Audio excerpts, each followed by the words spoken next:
크게 외치고 다음 자유 발언 듣도록 하겠습니다.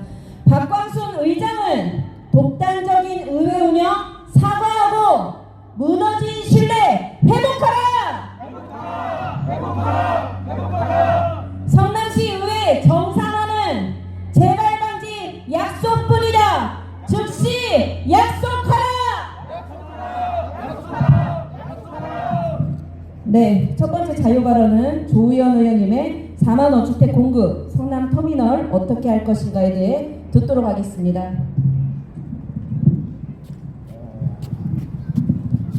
예, 반갑습니다. 더불어민주당 성남 중원구 금강 1동, 2동, 은행동 1동, 2동, 중앙동 출신 조의원 의원입니다. 오늘 선상진 시장님께서 야심차게 내놓으신 공약 중에 하나인 4만 호 주택 공급에 대해서 말씀을 드리고자 합니다. 신상진 시장은 2022년도 총 지방선거 하기 전에 공약상에 4만 호 주택 공급을 약속을 하셨어요. 그 내용이 뭐냐? 용인시, 수원시, 고양시처럼 4만 호 주택 공급에서 인구를 10만 명을 늘려서 우리 성남시도 특례시로 만들겠다고 하는 야심찬 공약을 하셨습니다. 그러나 지금 어떻습니까? 4만 호가 아니라 4천 세대도 못하고 있습니다. 제1단계 주택 재개발 사업인 신흥 1구역과 수진 1구역에 최소한에 필요한 이주단지가 3,200세대라고 합니다. 그러나 지금 현재 예정적으로 확보된 이주단지가 1,600세대에 불과합니다. 그것도 예정입니다. 지금 실현된 세대수는 100세대도 없습니다. 예정 세대수입니다.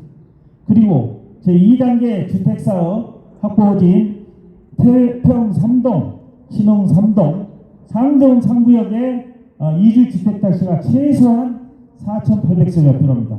그런데 시에서 계획하고 있는 부지 세대수가 2,200세대라고 합니다. 그것도 예정입니다. 200세대도 안 돼 있어요.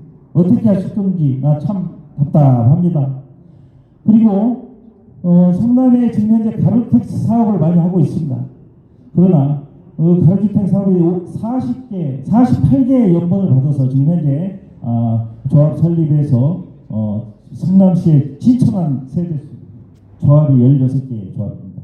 그 민간 가로주택 사업의 이주 단지는 전무합니다. 아무것도 없습니다. 그분들은 굉장히 어려운 실정에 지금 부딪히고 있습니다. 그분들이 어디로 이주를 해야 되겠어요? 전부 소규모 가로주택 사업은 굉장히 힘든 사업이기 때문에 전부 그분들은 광주나 영인으로 이주를 해야 됩니다. 그분들이 다시 돌아올 수 있는 확률이 거의 없습니다. 그러나 우리 성남시 선산진 정부는 이런 열악한 가로주택 정비 사업의 조합에 압박을 가해서 가이드라인을 너무 많이 정해놔서 가로주택 사업을 할 수 없게끔 만들어 놓고 있습니다. 그리고 민간 임대주택 조합이 많이 있습니다. 민간 임대주택에서 아파트를 공급하려고 합니다. 그러나 이런 핑계 저런 핑계를 해서 계약이 많습니다. 그래서 지금까지 한 세대도 지금 한 곳도 지금 현재 주택 정비 사업에 허가가 난 데가 없습니다. 이렇게 어려운 상황에 있는 성남시 재개발 재건축 상황입니다. 4만 호 주택 사업은 허울뿐이고 신상희 의원께서 선거 표에 눈이 어두워가지고 지금까지 그런 사업을 한 것 같아요. 공약을 만발했습니다. 한두 가지 아닙니다. 이런 성남시의 신상희 시장님께서 이런 말씀하신답니다. 성남시의 공공에 필요한 시설을 지어야 하는데 그 시설에 세유지만 찾고 있습니다. 시유지가 어디 있습니까? 성남시에. 공공에 필요한 시설을 지을 때는 시유지도 필요하겠지만 없을 때는 민간 토지를 수용을 해서 민간인에게 수용을 해서 그 토지에 의해서 사업을 해야 맞지 않겠습니까? 그러나 신상님 시장님께서 하시는 말씀이 그렇답니다. 민간인에게 토지를 수용을 하면 그 민간인에게 특혜를 줘서 절대 할 수 없다. 그런 사업이 어디 있습니까? 그러면 성남시는 시유지만 가지고 어떤 사업을 해야 됩니까? 그렇게 일을 안 하시려면 지금 당장 시장직에서 내려오셔야 되지 않겠어요? 아무 일도 안 하십니다. 결제도 안 하십니다. 그런 답답하면서도 우리 어린애 같은 서류를 보고 사인하는데 결제하는데 보름씩 걸리고 한 달씩 걸리고 우리 모 의원께서 말씀하시듯이 어떤 결정 장애가 있는 거 아닌가 이런 생각도 듭니다. 두 번째로 제가 말씀드릴 것은 성남 터미널 문제입니다. 성남 시민의 발과 손이 우리 터미널 문제를 얘기해 볼까 합니다. 야타 터미널은 주식회사 NSP가 2022년 12월 2일 성남시에 폐업 신청을 했습니다. 그 이후 12월 31일까지 운영을 하다가 2023년도 1월 1일자로 터미널을 폐업을 하게 됩니다. 즉 우리 성남 시민들은 엄동설안에 노상에서 줄을 서서 버스를 승하차하면서 버텨오고 있습니다. 손상희 시장님, 도대체 언제까지 우리 성남 시민들에게 길거리 롭사 취급을 받으면서 버스를 타야 합니까? 답을 주십시오. 최근 4월 20일에 주식회사 NSP라는 성남터미널 회사는 흥진네이처라는 회사에 야탑터미널 부지를 50억 원에 매각을 했다고 합니다. 야탑터미널 주인인 NSP는 최초에 야탑터미널을 200억 원에 분양을 받았다고 합니다. 그 200억 원 중에 10%의 20억 원을 주고 180억 원이라는 어마어마한 돈을 대출을 받아서 운영을 해왔다고 합니다. 야탑 소유주 NS는 그 동영상 어려움을 토로하면서 성남시에 지원 요청을 해오다가 올 1월 1일부로 드디어 폐업을 하게 됐습니다. 자, NSP라는 회사가 200억 원의 금융 비용도 감당하지 못하고 성남시에 손을 벌리다가 폐업을 했어요. 그런데 흥진네이처라는 회사는 자본금 4천만 원에 불과한 아주 작은 회사예요. 이런 회사에서 500억 원이란 큰 돈을 들여서 이걸 인수했습니다.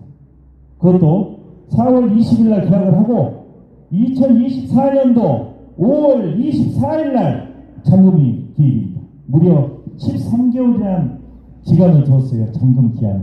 왜 그렇겠습니까? 다른 꼼꼼이가 있지 않겠습니까?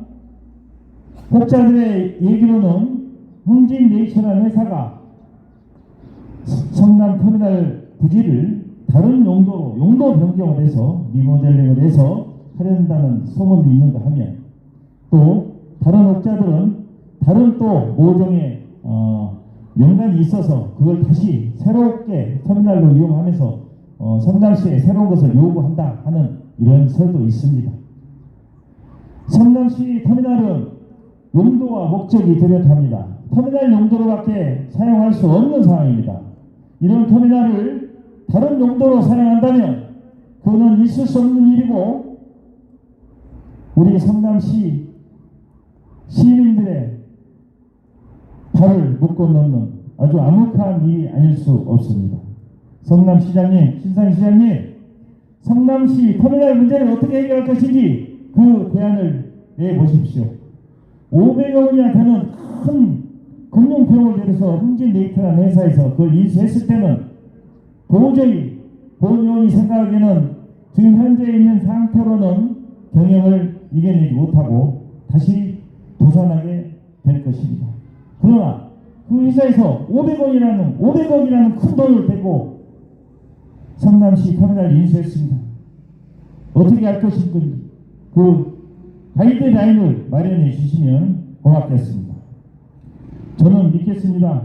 우리 성남시 시민들이 엄동설안에 앞으로도 1년 동안이나 밖에서 노숙자처럼 버스를 줄 서면서 버스를 타고 있다는 그 자체가 정말 성남시 시민 여러분의 한 사람으로서 피를 토하지 않을 수 없습니다. 안 그렇습니까? 제가 구호 한번 하겠습니다. 제가 원래 구호인데 전문인데 성남시의회 협치를 파기한 국민의힘과 박광순 의장은 성남 시민께 사죄하라! 국민의힘과 박광순 의장은 의회 폭고 사죄하고 재발 방지 약속하라! 감사합니다. 자유연합을 마치도록 하겠습니다.